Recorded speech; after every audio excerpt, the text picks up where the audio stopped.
বোমাটা সদ্যই ফাটিয়েছেন ভারতের শীর্ষস্থানীয় এক রাজনীতিবিদ শশী থারুর। জাতিসংঘের সাবেক আন্ডার সেক্রেটারি জেনারেল ও দেশের প্রাক্তন পররাষ্ট্র প্রতিমন্ত্রী, জনপ্রিয় লেখক ও চিন্তাবিদ থারুরের দেওয়া প্রস্তাবটা নিয়ে ভারতের সোশ্যাল মিডিয়াতে রীতিমতো ঝড় উঠে গেছে।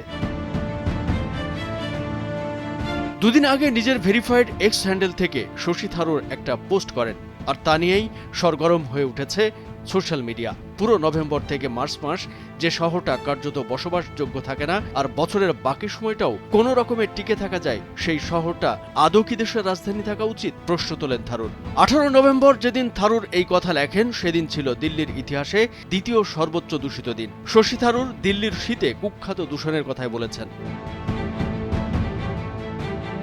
ব্যাস, পরদিন সকালে দিল্লির প্রভাতী খবরের বেশিরভাগ কাগজগুলোর প্রধান শিরোনাম ছিল ভারতের দূষণ। আর টাইমস অফ ইন্ডিয়া জানিয়েছিল, যবে থেকে আবহাওয়ার রেকর্ড রাখা হচ্ছে তার মধ্যে দিল্লিতে এর চেয়ে খারাপ দিন মাত্র একটিবারই এসেছিল। এরকম একটা শহর আসলেই কি ভারতের রাজধানী হওয়ার যোগ্য কিনা, কিংবা শীতে দেশের রাজধানী অন্য কোথাও সরিয়ে নেওয়াটা সমীচীন কিনা, সেই প্রশ্নটা ওঠা তাই বোধহয় মোটেই অস্বাভাবিক নয়। শীত পড়তে না পড়তেই যে শহরটা পুরো কালো ধোঁয়াশা বা স্লগের আস্তরণে ছেয়ে যায়, বাস, ট্রেন, গাড়ি, বিমানের চলাচল লণ্ডভণ্ড হয়ে যায়, কয়েক কোটি দিল্লিবাসী খুশখুশে কাশি আর নাকমুখ জ্বালা করার উপসর্গ ভুগতে শুরু করেন, এবং ভারতের রাজধানী প্রায় নিয়ম করে বিশ্বের দূষিততম শহরের তালিকায় শীর্ষস্থান দখল করে থাকে, সেখানে এই বিতর্কটা বোধহয় অনেক আগেই শুরু হওয়া উচিত ছিল। যথারীতি থারুর এই মন্তব্যের বিরোধিতাও আছে প্রবল। দিল্লির যতই সমস্যা থাক, বিশেষত উত্তর ভারতীয়রা অনেকেই চান না দিল্লি থেকে রাজধানী সরানোর ভাবনা এমনকি আলোচনাতেও আসুক। তবে দূষণের কারণে কোনো দেশে রাজধানী সরানোর প্রস্তাব কিন্তু এটাই প্রথম নয়। বস্তুত পৃথিবীর একটি অন্যতম জনবহুল দেশ তো বিভিন্ন পরিবেশগত কারণে তাদের রাজধানী প্রায় 1000 কিলোমিটার দূরে নতুন একটি শহরে নেওয়ার সিদ্ধান্ত নিয়েই ফেলেছে।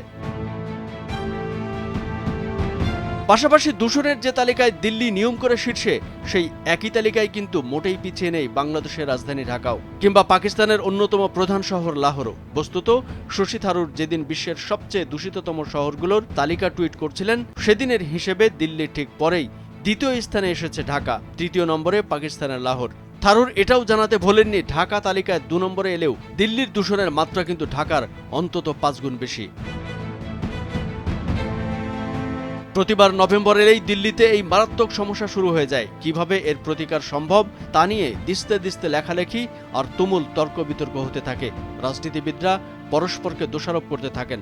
তবে বাস্তবতা হলো, নানা পরীক্ষা নিরীক্ষা করেও কিছুতেই কিছু হয়নি।